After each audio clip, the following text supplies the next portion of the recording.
ৰাজ্যত কিয় কংগ্ৰেছৰ একাংশ নেতা এলাগী হৈছে? কেইবা দশক ৰাজত্ব কৰা কংগ্ৰেছৰ পুতলগা অৱস্থাৰ কাৰণ কি? ধৰ্মীয় সংখ্যালঘু লোকৰ মাজৰ পৰা কিয় বিচ্ছিন্ন হৈছে কংগ্ৰেছ? ২৬ৰ নিৰ্বাচনৰ প্ৰাক্ষণত ইজনৰ পাছত সিজন নেতাৰ দলত্যাগে কংগ্ৰেছ শিবিৰক বিধ্বস্ত কৰি তুলিছে। প্ৰয়াত প্ৰাক্তন মুখ্যমন্ত্ৰী হিতেশ্বৰ শইকীয়া, তৰুণ গগৈৰ দৰে বাঘা বাঘা নেতা থকা কংগ্ৰেছ দলটোত ক্ৰমান্বয়ে ছন্দপতন আৰম্ভ হৈছে বৰ্তমান। এক প্ৰকাৰ গোগ্ৰাহে কংগ্ৰেছক গিলি পেলাইছে বিজেপিয়ে।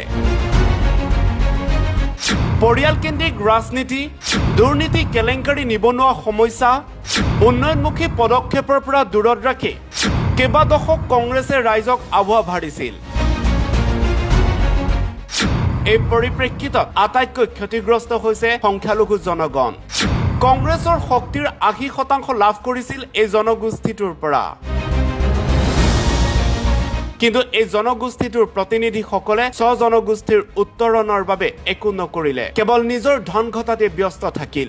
এই প্ৰমাণ আমি দিব নালাগে, দিনৰ পোহৰৰ দৰে স্পষ্ট হৈছে অসমৰ ৰাইজৰ মাজত।